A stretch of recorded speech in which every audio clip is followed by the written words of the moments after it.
Can you feel a radial pulse? Matthew's blood pressure is low. God damn. All of his veins have collapsed. He is too shut down. If we can't replace his blood, we've got really big problems.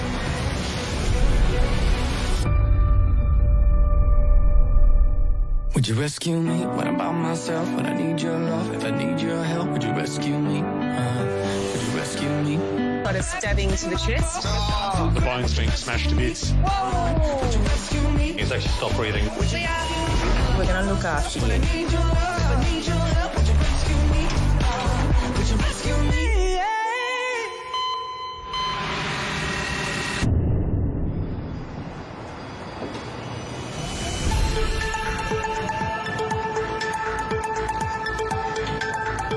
At the Royal Melbourne Hospital, organisation is important in a busy emergency department. Hey, you are looking after Laura today, yes? It's emergency Dr Maya Cubitt's turn to be the epic, the emergency physician in charge of coordinating patients' care. Her patient in trauma 2 just blew a pupil. Yeah, you're all over it. I just want to make sure you're in the loop. Okay, bye. There comes this point where you start to feel more like the juggler and you're juggling lots and lots and lots of balls and all you feel is that constant fear that you're going to drop one and that constant knowledge that one of those balls is a human being. I haven't seen anything like this for a lot. We've essentially got a scrollable screen of people, but we are very good in emergency departments at making space when there is none. Which is a good thing as another call comes in.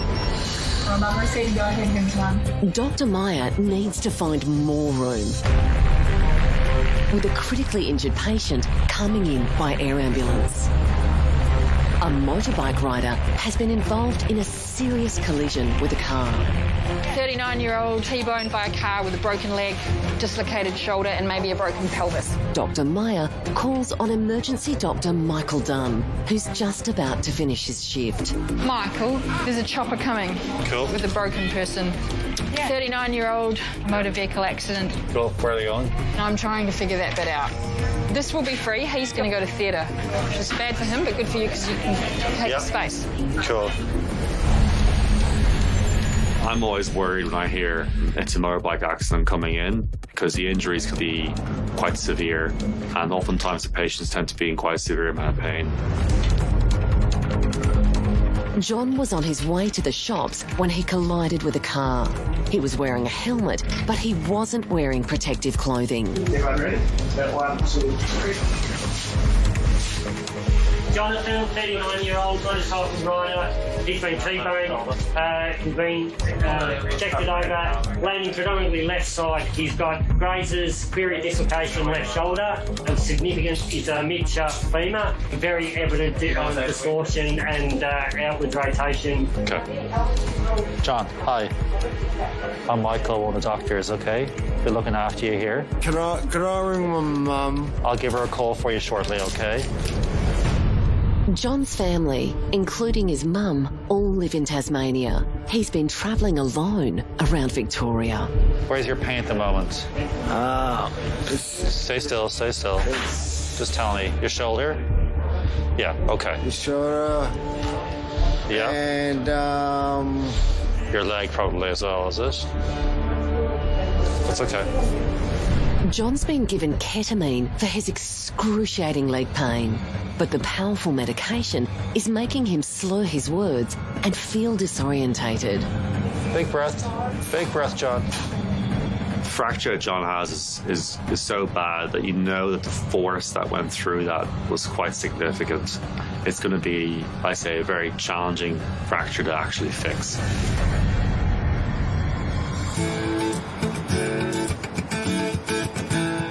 Rhesus 5, I reckon. Cool. I think it's just been cleaned at the moment. Thank you. Emergency Registrar Dr Andrew Wallace is a proud Scot with a wee bit of an accent. I did not realise that "we" was a Scottish word until I arrived here and was told by my Australian co-workers and friends. I just presumed the whole world said "we." It's good to see who's going to be about for Rhesus 5. I think my biggest fear about the TV crew being about was if it did get filmed that they would dub over me. And some of my co-workers who maybe haven't been exposed to Scottish people said that would happen because they can't understand me. But Dr. Andrew has made a new life down under with his fiancée Caitlin, also from Scotland, and their fair dinkum mate. I'm on the way to becoming a true blue Aussie. I'm waiting for my citizenship to come through. I'd often tell Dobby about my day, more than I'll tell Caitlin, because Caitlin's quite squeamish and doesn't want to hear any of my emergency stories, but Dobby's always a good listener in that respect. You know, gonna just have a ball. Back in the ED, Dr. Andrew gets down to business with an 18-year-old footy player injured in a tackle during her local match. We're going to be moving you over onto that bed. Yeah. I've already done this, but want you to do nothing. Yeah. We want to do all the work.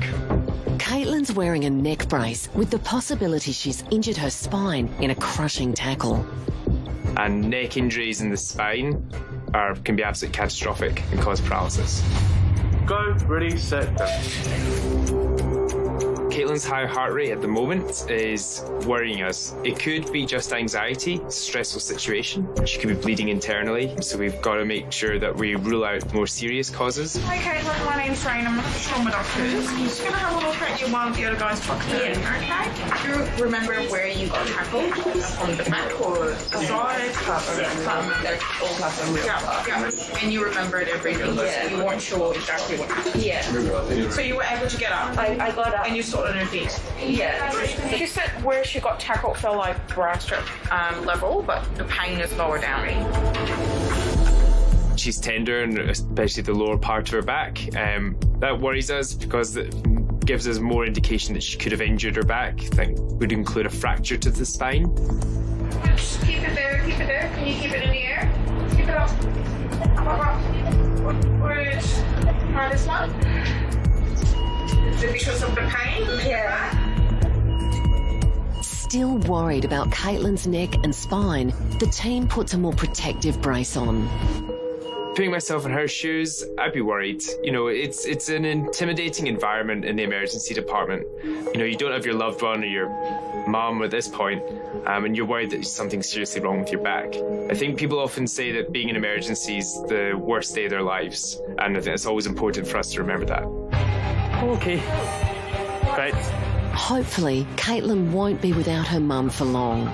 She's on her way in, with Dr. Andrew now worried Caitlin may have other injuries. Can you swallow for me, darling?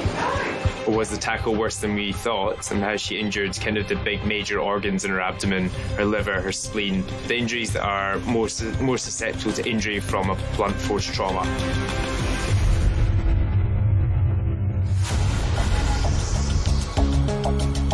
He's got significant abrasions to his right hand and wrist and to his left shoulder. Appears to be clinically, though, unlocated at this point in time. Back in Resus 6, motorbike rider John has smashed his shoulder and leg after colliding with a car. Far from his home in Tasmania, John is all alone. I'm not home. The 39-year-old's femur, or thigh bone, is being supported by a splint to keep it still. It's the longest and heaviest bone in the body, and John has snapped it in two. Can you wiggle your toes for me, John? Wiggle your toes. Good. He's got good pedal pulses and movement in his left foot. We check to make sure he can wiggle his toes, that he has sensation there, and that he has a good pulse to his foot. Whenever you have a fracture to an arm or a leg, there's always a risk of nerve damage, depending on where the actual break is and how severe it is. Okay, X-ray. Just in focus. Yes, please, yeah. And shoot through the left femur as well, if that's okay.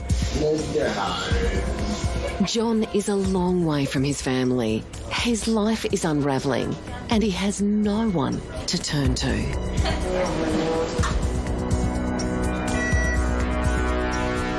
He's got femur broken in two spots, so free-flowing fragment there.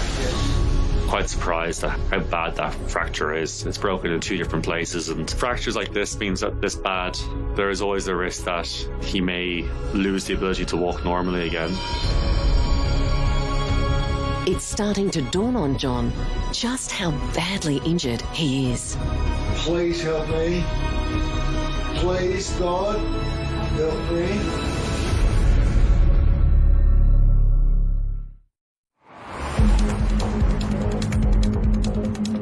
Have you needed an operation in the past for your back? No. No, good. In Resus Bay 5, teenager Caitlin is unable to move after a massive tackle during a footy match. We're just going to roll you onto your side. You don't have to do anything. Okay. Let us do all the work. Dr. Andrew and the team are worried she's severely injured her back. 1, 2, 3. Is that sore there? No. It's a little tender there. Yeah. Yeah, it's a bit tender. Yep. And there. Yep. Yep. Yeah. Dr. Andrew is also concerned about any damage to the 18-year-old's neck. And until she gets a CT scan, they're keeping her immobilised in a brace. So just try and keep your head still. Yeah. If you start feeling sick, you're going to vomit or anything, just literally just shout out at us. Okay. Okay? Don't worry. Dr. Andrew is also keeping a close eye on Caitlin's unusually high heart rate. Do you know if your heart rate's always been a bit fast? Yeah, it has. Sometimes when it's resting, 115. Okay. And when I do sports, it gets up to 200. Sure. And I've seen cardiologists. Okay, good. They said it's normal. Okay. For me, anyway. Yeah. It's not particularly usual for 18-year-olds to have kind of a baseline elevated heart rate, but it's not unheard of. It still doesn't completely reassure us. We can't just ignore the other potentials for a raised heart rate.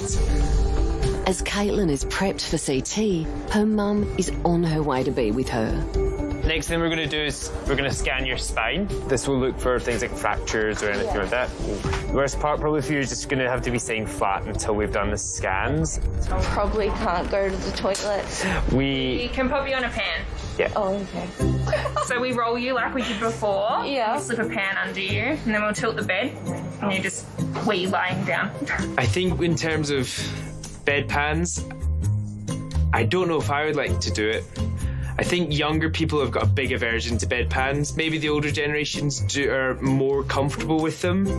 I think I might wait for a toilet. Okay, no worries. If it gets too bad, let us know. We can try. Not taking any performance-enhancing stimulants to give you an edge in the game. No. But one day someone will say yes to that. The teenager is yet to learn how bad her injuries are and whether she'll get up and walk again. So I think that's the main concern. Is Caitlin's in a lot of pain. She's saying she can't really feel her leg properly. Has she broken her back? Has she injured her spine? It's a life-changing injury. Doctor's charted some pain relief as well, so we'll get that sorted when you get back. Thank you. No worries.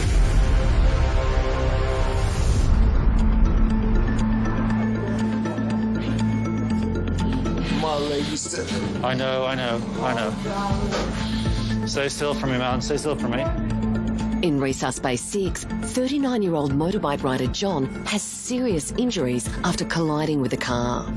John's got a pretty nasty injury to his left shoulder, where he's broken the head of the shoulder bone, and he's also got a terrible fracture of his femur, which is a bone in your thigh on the left-hand side.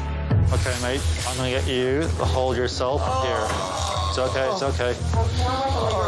Something's wrong with that shoulder. You hold that. You hold it there in the same position. Okay, you hold it and keep it there. Okay. Dr. Michael also needs to rule out spinal injuries, with John being thrown off his bike. It's important to identify if there's any major deformity or problems in his spine or back that we can't see with him lying on the bed. Okay. Any medical problems for your doctor before? John's been travelling on his own, but this is not the time to be without loved ones. Will I go and die? No. I can't die? You'll be fine. Sweet. Sore your ankle? No. Seeing the fracture that John has is so bad that you know that the force that went through that was quite significant, and we need to exclude any further serious internal injuries that we can't see or examine in the ED. Sore past my knee. Yeah, okay, fine. Just past my knee.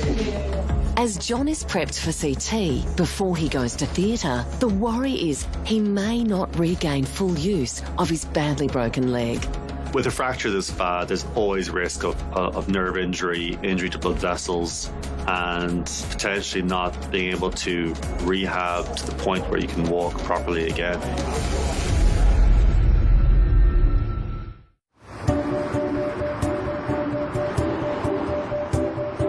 Can we go to X-ray? Yeah, mate. While doctors and nurses in the emergency department are treating patients, there's an army of workers like Gina Talaveski making sure everything runs smoothly. I love being helpful. I love doing that little bit extra for everybody across the board. I just enjoy keeping busy. Gina is an emergency and trauma assistant, doing everything and anything that's needed. Just basically making sure everything's clean like you do at home. This is Gina's 15th year in the ED, and it's taught her a lot. By being kind and showing respect, you get a lot in return. I'm pretty sure you may have X-rays as well, my dear. But it's her big heart, helping patients in their time of need, that has earned her her nickname. Do you want another blanket? I'm called Mama Bear. I'm actually known as Mama G or Mama Bear in the department because I take everyone under my wings. Hello. So I haven't seen you. Have I met you before? Yes, I helped you come from the helipad. This time Gina's needed in Resus 6 to help calm motorbike rider John, who's a long way from family support after severely breaking his leg. I feel I need someone to... Oh, it's all right. No one. No one. Would you like to hold my hand? What about Gina? Gina's fantastic. I've got There no we one. go. It's nice to have someone there to hold his hand, to reassure him and let him know that he's in good hands. It's Michael here in ED. Dr. Michael organises to get him to CT so they can fully assess John's injuries. Just so you're aware that there's a guy who's been T-boned on a motorbike who's got a femoral fracture, broken in 2 distinct places. After a marathon shift, Dr. Michael heads home, with highly specialised trauma nurse Eliza Berg now looking after John. Okay, we're going to go and do some CT scans, all right? The way John is behaving is not unexpected. His body is half broken. One side of his body, all the skin has been torn off. This guy is not only in agony, he's anxious. John, what we're going to do now, I want you to be the chauffeur. I just need to talk to someone.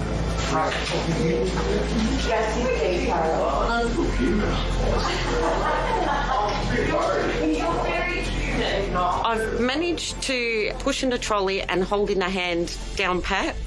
So I keep holding his hand. Okay, very slowly, everyone. Ready? 1, 2, 3. There you are. Done. Okay? John, we're about to start the scan, okay? Just stay nice and still for me. The team needs to rule out any injuries that may endanger John's life, but he remains agitated in the CT. John, just keep your arm down for me. Yeah, but like this.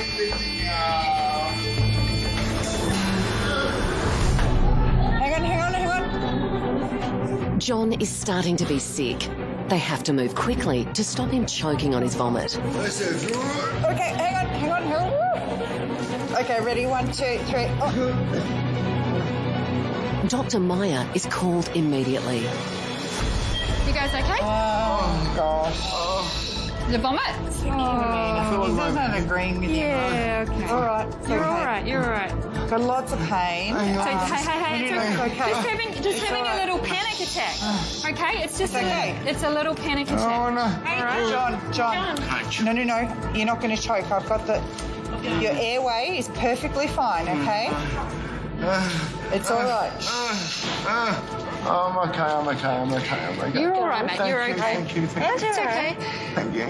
Okay, take 2. With John's panic attack under control, the scans can begin. No talking, John. Keep still. John has a very badly broken shoulder, the top of the arm bone on the left. He has a very badly broken thigh bone, the femur on the left, but his internal organs and his brain and spine are intact. He's now off to theatre to fix his broken bones, with Gina holding his hand all the way. John, do me a favour, honey. Just relax.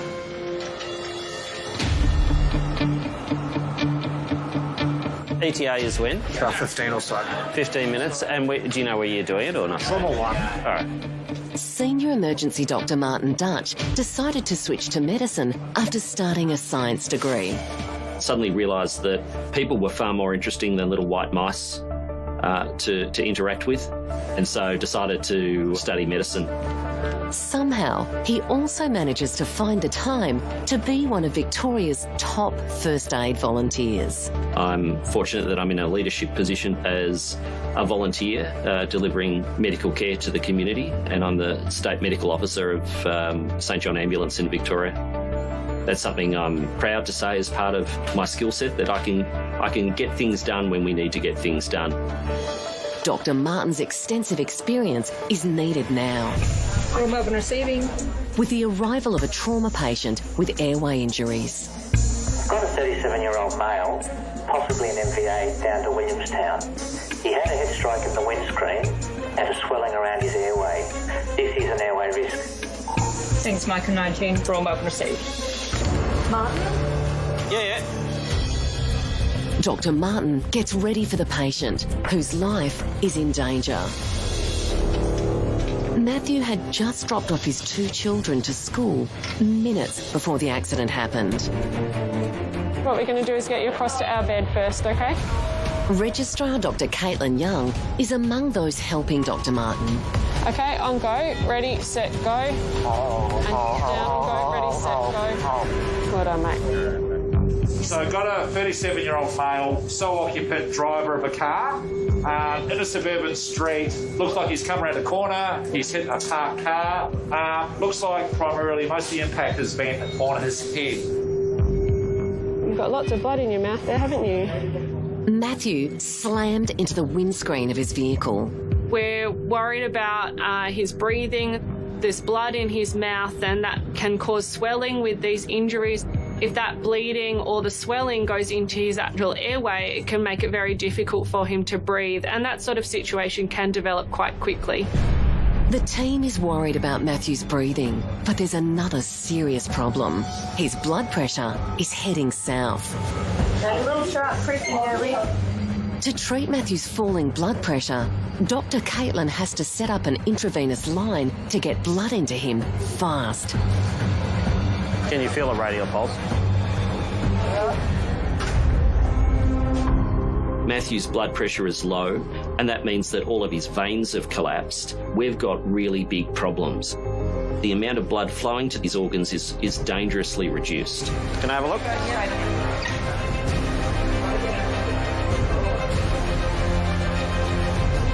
Matthew needs blood urgently. We absolutely need to get this line in as soon as possible. The situation that Matt's in at the moment is absolutely life-threatening. He's in shock.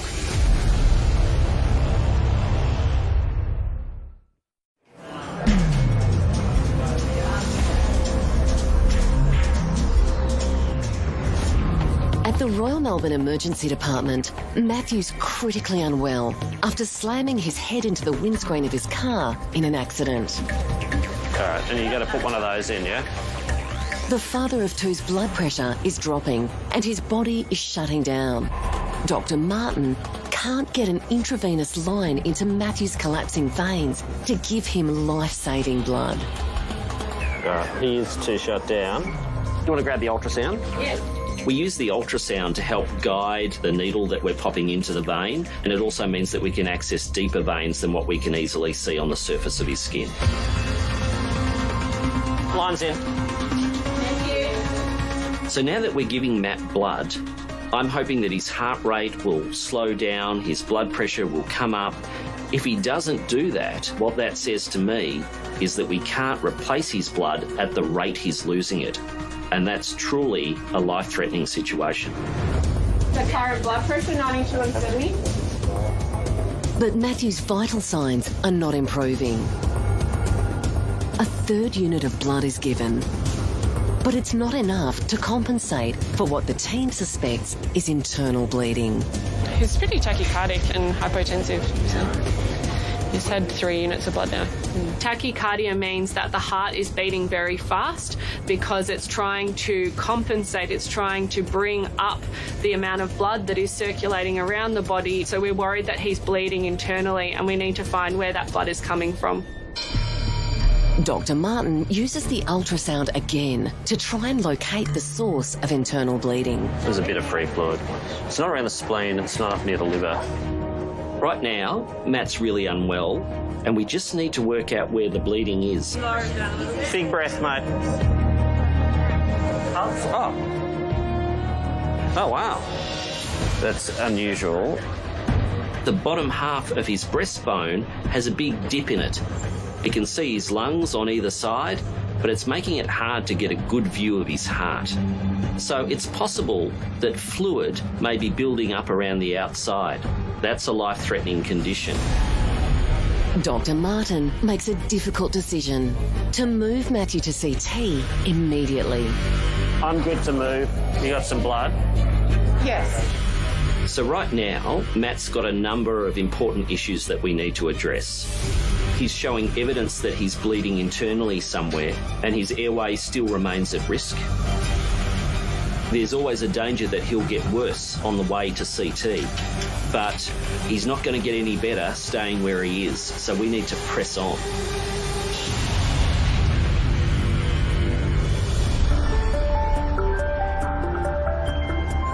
My name's Andrew. I'm one of the emergency registrars. Emergency registrar Dr. Andrew is getting medical background on injured footy player Caitlin, who's being scanned for possible crippling back injury after being tackled. She's known to orthopaedics. Caitlin sees an orthopaedic specialist at the hospital, and Dr. Andrew now knows she has a pre-existing injury to her back. Great, thank you so much. She's got one of the bones in her spine has slipped onto the one below it, which causes her ongoing pain, and they're working her up to see whether they're going to operate on it at a future date. Hi, I just called you. Oh no. Caitlin's mum Jade has arrived just in time to hear if her daughter's pre-existing back condition has been affected. Distinct pain. You still haven't? Because I can't go until they get the clearance.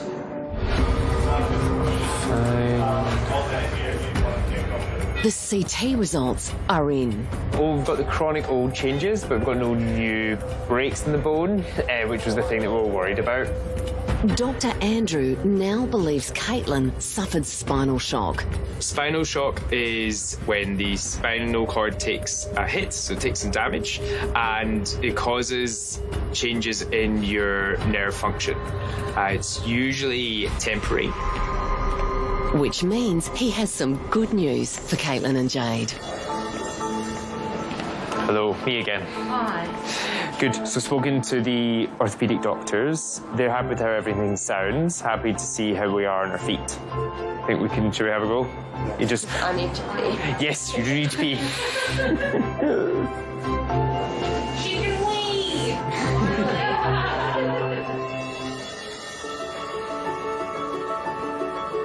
For the first time since her tackle, Caitlin is up on her feet again. Solid Panadol line. You can help them wee for hours.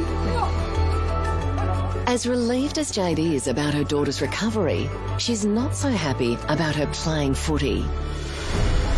I'm not keen for her to get back to playing football just yet. Yeah, I prefer to be swimming. Yeah. Or Pilates or anything not throwing yourself at it. She's smart. She'll know. In an ideal world, she wouldn't be playing football. Yeah. It's rubbish that at 18 she's having to think about her back in 20 years' time. Yeah. How was that? Good. Best pee ever? Yes. Good. Caitlin's got to accept there's a bit more danger to her playing footy. She could make this worse. I guess, you know, if she loves it, she's got to do it. Definitely happy to see Caitlin getting out of the hospital in one piece and back to care of her mum. And I'm sure there's going to be some terse words at dinner about the ongoing footy career.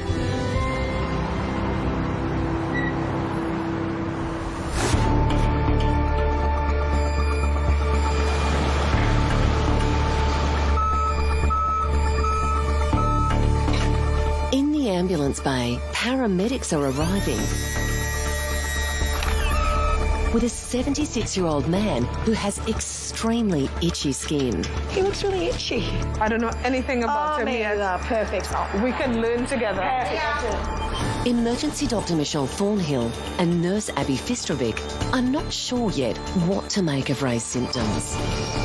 He is obviously distressed by this itch, and as I am talking to him, I'm noticing that he is very focused on the scratch.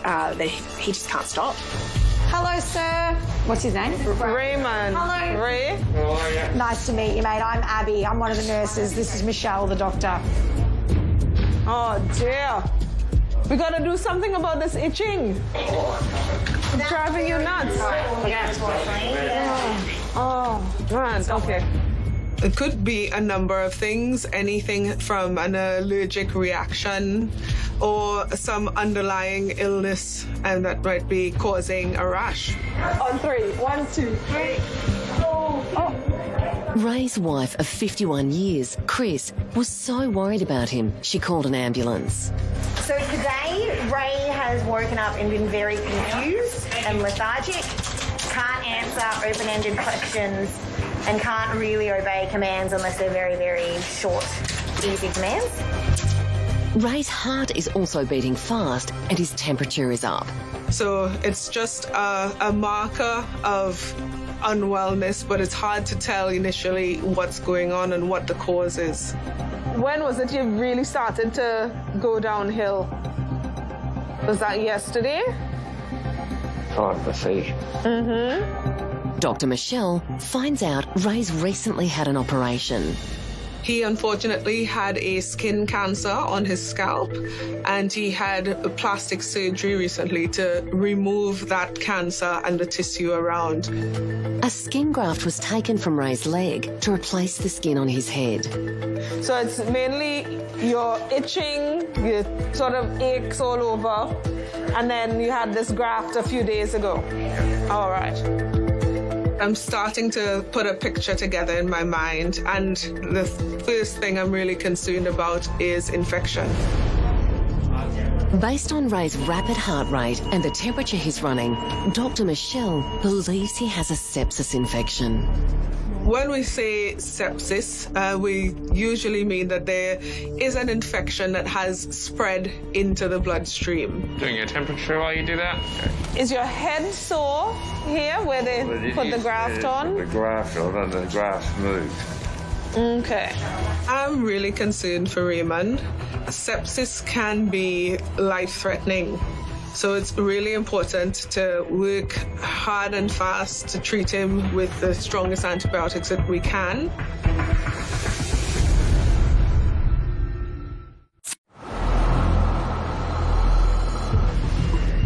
I'll be setting up to do a surgical airway if we need to. At the Royal Melbourne Hospital, Matthew is being prepared to go to CT. Step backwards for 2 seconds. It's all right, done. I sort of make my own kit. I'm good to move. You got some blood? Yeah. The father of 2 hit the windscreen of his car in an accident, breaking his jaw and causing swelling of his airways. We really don't want him flat, just as long as we've got some head up. It's like a wedge. Yeah. Our job in emergency really is to prepare for the worst case scenario, and that's constantly what we are planning for. If Matt becomes less responsive, he could stop being able to control his airway. And if we can't get a breathing tube in the top end, someone's going to need to cut a hole in the front of his neck. So that's all I need. Dr. Martin is ready to save Matthew's life if things go wrong while he's being scanned. You just call me in if you want me to use any of this stuff. I've got in my hand our get out of jail card. A scalpel, a special guiding tube and the breathing tube to perform a surgical airway. And we can do that within seconds. And it's important that we do it within seconds because if Matt loses control of his airway, seconds are all that we have. The marketing manager has two things threatening his life. Possible airway collapse and dangerously low blood pressure with no improvement after 3 units of blood. Whilst Matthew's in the scanner, we're continuing to give him his blood transfusion and monitor him very closely in case that changes at any time. Are they taking more pictures, are they? Yeah. The CT imaging is taking longer than usual because of all Matt's injuries. Going to be a little bit. Dr. Martin stays close, ready to rush in and use his life-saving kit. We're on standby if we need to do it urgently.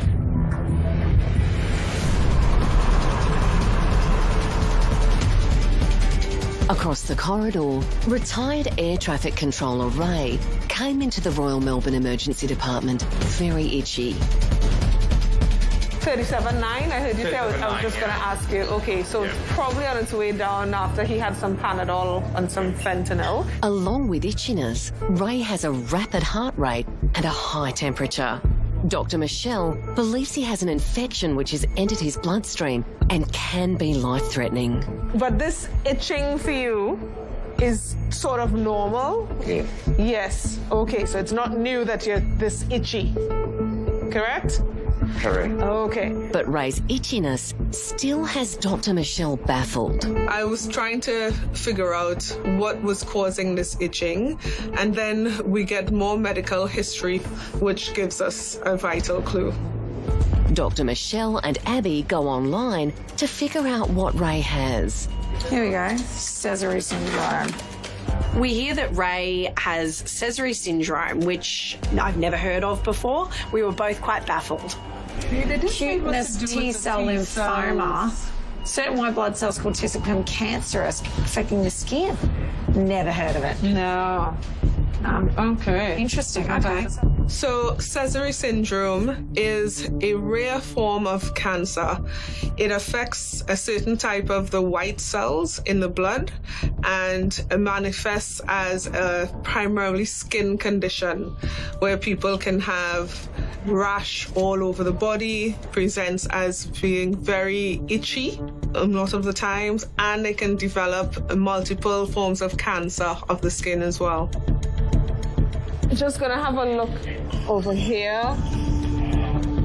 Sézary syndrome does explain the itchiness and redness of his skin, and also part of the treatment is long-term steroids, which puts Ray at increased risk of infections because it can weaken the immune system. So it does help to explain why he has this infection happening now.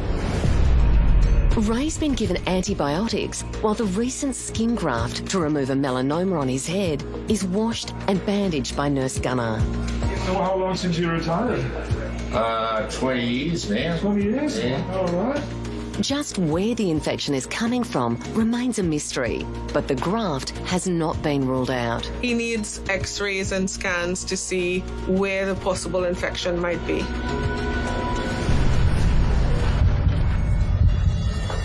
This is absolutely a life-threatening emergency.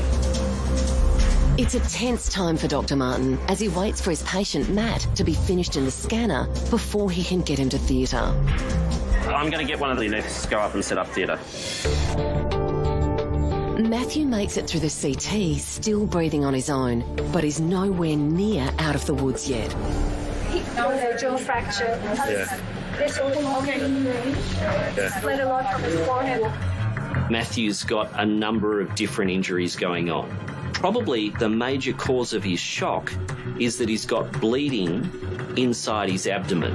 His airway is actually not compromised, which is really good. So they should be able to intubate him upstairs. Matthew's airway could still collapse at any time. Dr. Martin's kit is his lifeline while he's being moved. He's going to go to theatre. You're one of the anaesthetists. I've just been standing by in case we wanted to cut a hole in this guy's neck. Did you want that in the lift with you? Yeah, I'll carry that with me. Right. Thank you. No worries at all.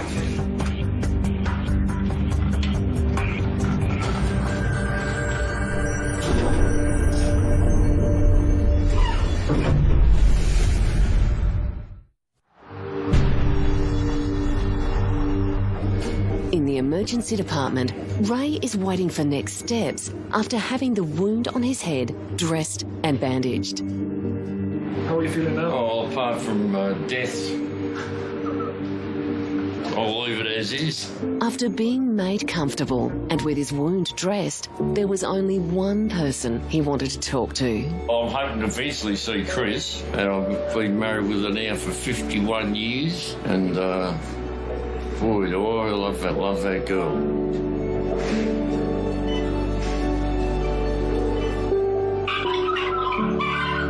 That's me 3 little chihuahuas barking. Oh dear, how are you? No, all right. I spoke to the doctors, I spoke to the specialists.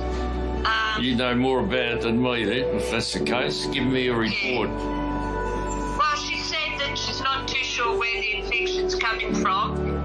You've got to be so careful, Ray, with the infections. You've got a lot of good nurses and doctors around you there, Ray. No, that's darling, good. You're sounding so much better. You made my night now. No, that's good.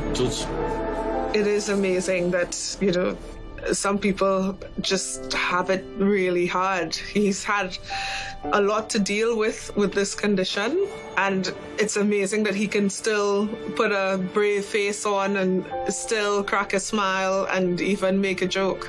Ray is now being transferred to a cancer centre to treat the blood infection and monitor his ongoing condition. After Ray got admitted to the cancer centre, he's had a really long course of multiple admissions, multiple further infections. He has in fact passed away from his disease.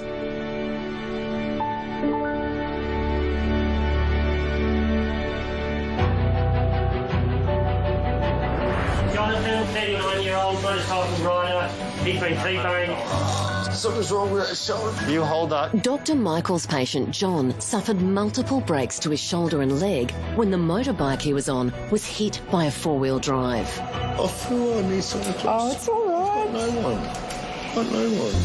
Far from his family in Tasmania, John struggled with feelings of anxiety and isolation, as well as the pain of his injuries. Hey, John. It's just a little panic attack. Oh, no. It's all right. Scans confirmed the seriousness of his injuries, and he went straight to surgery. Please help me. John's still in hospital, recovering after many surgeries. My back's fractured in 3 places. I've got a rod in my leg and I've got a plate in my shoulder. Throughout the terrible experience, he felt something was watching over him. I lost my mum's necklace, which is very sentimental. She gave it to me to keep me safe. So I'm still here, so it worked. He can't wait to get back on the road again. And there's only one destination on his mind. Anywhere in Tasmania, somewhere close to my family. In the bush somewhere near a river. 18-year-old Caitlin went down hard from a tackle in a footy game and arrived at the Royal Melbourne in severe pain. Ready, set, go. Dr. Andrew was concerned she had spinal damage and that her passion for footy could lead to serious lifelong consequences. We're going to scan your spine. Yeah. Scans cleared Caitlin of a spinal injury. She's known to orthopaedics. But medical records showed Dr. Andrew that she already had a degenerative back condition. But Caitlin may need to consider a future without contact sports. Father of 2, Matt, arrived with shocking injuries after his head hit the windscreen in a car accident. You've got lots of blood in your mouth there, haven't you?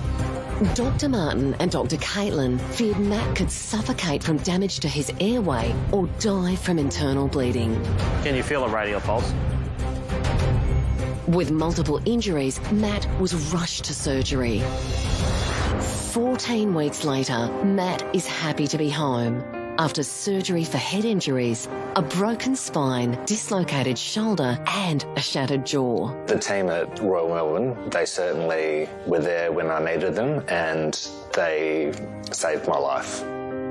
I just remember waking up 7 days after the accident and not really knowing why I was there or what had happened to me, so that was quite intense. Matt has a strong incentive to continue working hard at his recovery. I just want to be a dad again and being able to spend quality time with my kids. So, yeah, I feel incredibly grateful.